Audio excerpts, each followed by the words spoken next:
కరీంనగర్ ఉమ్మడి జిల్లా ప్రాంతం నుంచి ప్రాతినిధ్యం వహిస్తున్న మిత్రులు మంత్రివర్యులు పొన్నం ప్రభాకర్ గారు, రెవెన్యూ శాఖ మంత్రివర్యులు పొంగులేటి శ్రీనివాసరెడ్డి గారు, అట్లూరి లక్ష్మణ్ గారు, ఆది శ్రీనివాస్ గారు, శాసన మండలి సభ్యులు, శాసనసభ్యులు, ప్రభుత్వ సలహాదారులు, ఇక్కడికి విచ్చేసిన భక్తులందరికీ కూడా సరస్వతి పుష్కర శుభాకాంక్షలు. ఇంతకుముందే ఈరోజు ఉదయం మాధవానంద స్వామి గారు ఉదయం 5 గంటల ప్రాంతంలోనే ఈ సరస్వతి పుష్కరాలను ప్రారంభించి మొదటి రోజు భక్తులకు అందుబాటులోకి తీసుకురావడం జరిగింది. తెలంగాణ రాష్ట్ర ప్రభుత్వం మన సాంప్రదాయాలను కాపాడి ప్రజలకు అవసరమైన అన్ని మౌలిక వసతులు కల్పించడం ద్వారా మన సంస్కృతిని, సాంప్రదాయాలను శాశ్వతంగా భవిష్యత్ తరాలకు అందించడానికి అవసరమైన అన్ని కార్యక్రమాలను మనం తీసుకొని ముందుకు వెళ్తున్నాం.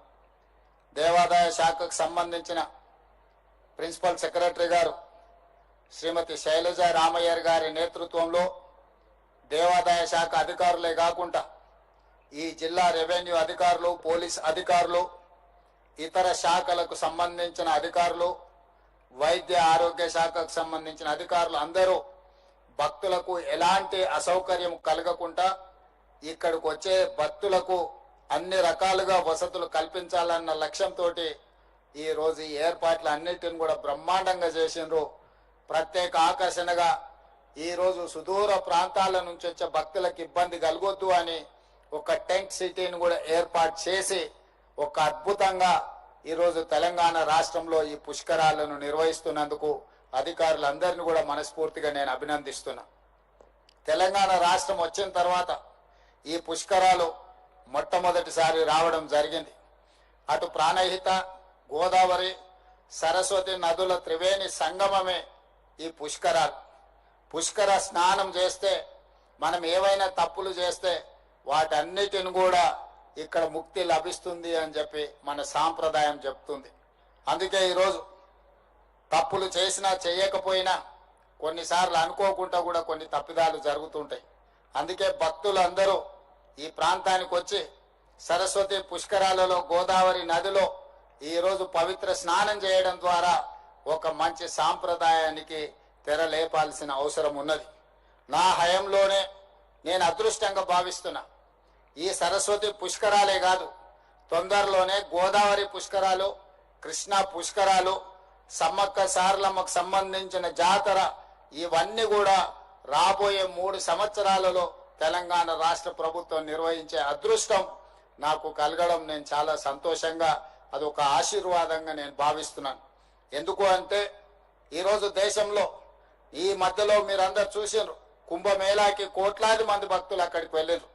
ఇతర ప్రాంతాలలో సరస్వతి పుష్కరాలతో పాటు దేశంలో గంగా, యమున, ఎక్కడెక్కడైతే నదులు ఉన్నాయో, నదులు నాగరికతనే కాదు, నదులను దేవాలయాలుగా, దేవతలుగా భావించి మన వాళ్ళందరూ కూడా ఆచార సంస్కృతులను పాటించడం మనం చూస్తా ఉన్నాం.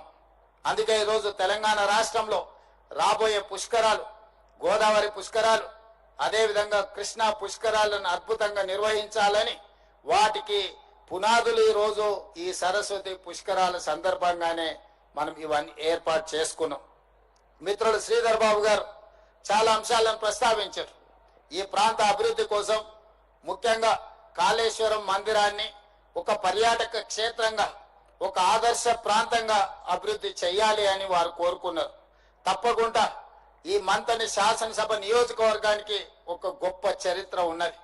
దేశానికి నాయకత్వాన్ని అందించడమే కాదు, దేశాన్ని ఆర్థిక పదం వైపు ప్రపంచ దేశాలతో పోటీ పడే విధంగా ఒక బలమైన ఆర్థిక దేశంగా, ఈనాడు ప్రపంచంలోనే 4వ ఆర్థిక దేశంగా, తొందరలోనే 3వ దేశంగా అవతరించబోతున్న ఈ దేశానికి నాయకత్వం వహించిన పివి నరసింహారావు గారు ఈ ప్రాంతము, ఈ మంతని నుంచే శాసనసభ్యులుగా వారు ప్రజా జీవితంలో ఈ దేశానికి ఆదర్శవంతమైన నాయకుడిగా వారు పనిచేశారు. వారి వారసత్వంగా శ్రీపాదరావు గారు ఈ ప్రాంత ప్రజల కోసం శాసనసభ వ్యవహారాలు ఏదైనా స్పీకర్ల గురించి చర్చ వచ్చినప్పుడు ప్రతిపక్షాలు కూడా ఆనాడు ప్రతిపక్ష నాయకుడుగా ఉన్న చంద్రబాబు నాయుడు గారు ఈ మధ్యలో నేను శ్రీధర్ బాబు గారు దావోస్లో కలిసినప్పుడు వారు గుర్తు చేసుకొని ప్రస్తావించారు. శ్రీపాదరావు గారు ఉన్నప్పుడు హుందాగా శాసనసభ వ్యవహారాలను నడిపినరు, వారి పట్ల మాకెంతో గౌరవం ఉన్నదని చెప్పి చంద్రబాబు నాయుడు గారు ప్రస్తావించినప్పుడు నాకు చాలా సంతోషం కలిగింది, ఆనందం కలిగింది. తెలంగాణ ప్రాంతం నుంచి ఒక మంచి బాధ్యత నిర్వహించిన స్పీకరు ఉండడం, వారిని కోల్పోవడం మన దురదృష్టమైన, వారు గొప్పగా రాణించడము మనకు ఒక గౌరవం. ఆ తర్వాతి మూడవ తరం ఈరోజు మిత్రులు శ్రీధర్ బాబు గారు. శ్రీధర్ బాబు గారు ఈరోజు మంతనికే కాదు, రాష్ట్రానికి సంబంధించిన నాయకత్వం వహించడమే కాకుండా ఈ రాష్ట్రానికి ఈ 15-16 నెలల్లో 3 లక్షల కోట్ల రూపాయల పెట్టుబడులను, స్వదేశీ విదేశీ పెట్టుబడులను ఆకర్షించడం ద్వారా ప్రైవేటు రంగంలో కూడా 1,00,000 ఉద్యోగాలు 15-16 నెలల్లో మన రాష్ట్ర ప్రభుత్వం కల్పించింది అని అంటే అందులో శ్రీధర్ బాబు గారి పాత్రను ఎవరు మరవలేనిది. ఈరోజు ప్రభుత్వ నిర్వహణలో ముఖ్యంగా స్వదేశీ విదేశీ పెట్టుబడులను ఆకర్షించడంలో, ప్రైవేట్ కార్పొరేట్ కంపెనీలను హైదరాబాదు నగరంలో తెలంగాణ ప్రాంతంలో పెట్టుబడులు పెట్టడానికి ఆహ్వానించడంలో పూర్తి స్థాయిలో వారు నాకు సహకరిస్తూ రాష్ట్రాన్ని ముందుకు నడుపుతున్నారు. అందుకే మంతని నియోజకవర్గ కాంగ్రెస్ పార్టీ నాయకులకు నా విజ్ఞప్తి ఒక్కటే, వారు రోజులో 18 గంటలు పనిచేస్తే 12 గంటలు మీ మధ్యలోనే ఉంటున్నాడు, 6 గంటలే రాష్ట్రానికి ఇస్తున్నాడు. కాబట్టి ఇప్పటి నుంచి 6 గంటలు మీరు తీసుకొని వారి సమయాన్ని 12 గంటలు రాష్ట్రానికి ఇచ్చేటట్లా వారిని పూర్తి స్థాయిలోకి వచ్చే స్వేచ్ఛగా పనిచేసే విధంగా మీరు వారికి చెప్పాలి. రాత్రి 11 అయినా వారి సెక్రటేరియట్ లో మంతన్ నియోజకవర్గం వాళ్ళనే కలుస్తా ఉంటాడు. వారికి కొంత స్వేచ్ఛ ఇవ్వండి. ఎందుకు అని అంటే మీ ప్రతిష్ట పెంచే విధంగా, రాష్ట్రాన్ని అభివృద్ధి పదం వైపు నడిపించే విధంగా వారు బాధ్యతలను నిర్వహిస్తున్నారు. ఈ అవకాశం మళ్ళీ మళ్ళీ వచ్చేది కాదు. ఆనాడు పివి నరసింహారావు గారు ఏ విధంగా అయితే ఈ దేశాన్ని ఆర్థిక పదం వైపు ప్రధానమంత్రిగా నడిపించారో, ఈ రోజు తెలంగాణ రాష్ట్రాన్ని ఒక బలిష్టమైన ఆర్థిక రాష్ట్రంగా నిలదొక్కుకోవాలి అంటే ఐటీ అండ్ ఇండస్ట్రీస్ శాఖలను నిర్వహిస్తున్న శ్రీధర్ బాబు గారు నిరంతరం కష్టపడుతూ మిగతా అధికారులను ప్రోత్సహిస్తూ ముందుకు వెళ్లాల్సిన అవసరం ఉన్నది. వారు ఆ దిశగా పనిచేస్తున్నారు. వారికి ఇంకా ఏకాగ్రతతో పనిచేయడానికి మంతని నియోజకవర్గ ప్రజలు వారిని మనస్ఫూర్తిగా ఆశీర్వదించవలసిన బాధ్యత ఈ నియోజకవర్గ ప్రజల మీద ఉన్నది అని చెప్పి నేను స్వయంగా మీ అందరికీ నేను విజ్ఞప్తి చేస్తున్నా. అదేవిధంగా ఈ ప్రాంత అభివృద్ధి గురించి వారు అడిగినారు, ఒక మాస్టర్ ప్లాన్ చేయాలి, ఈ ప్రాంతాన్ని అభివృద్ధి, ఈ పర్యాటక క్షేత్రం, ఇక్కడ ఉన్న దేవాలయం, కాళేశ్వరం దేవాలయానికి ఒక గొప్ప చరిత్ర ఉన్నది, అభివృద్ధి చేయడానికి 100 కోట్లు కావాలి అని. వారికి నిజంగా అడిగేది కూడా రానట్టుంది.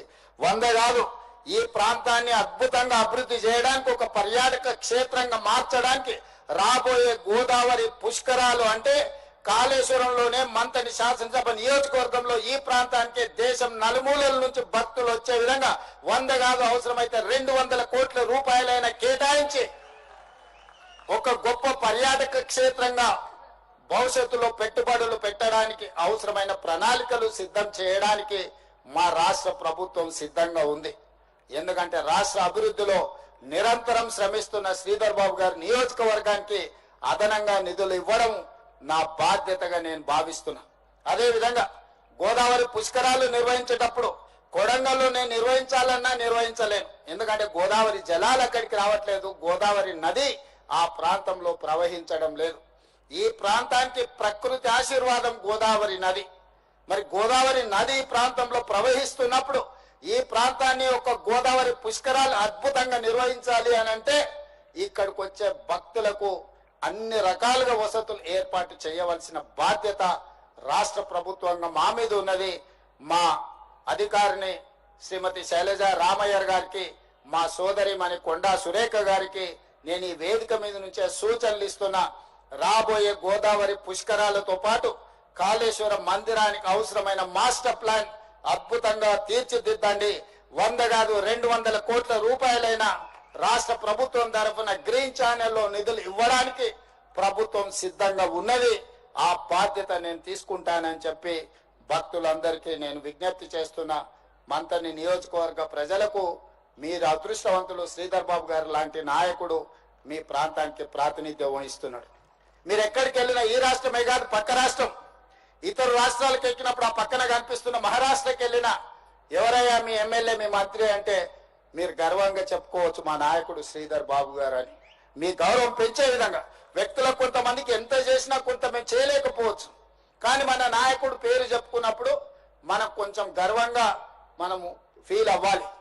అట్లాంటి మీరు గర్వంగా ఫీల్ అయ్యే నాయకుడు ఈ మంతనికి ఈరోజు శాసనసభ్యులుగా గెలిచినా ఓడినా మీ మధ్యలోనే ఉండి మీ అభివృద్ధి కోసం పనిచేసే నాయకుడు దొరకడం మీ అదృష్టం.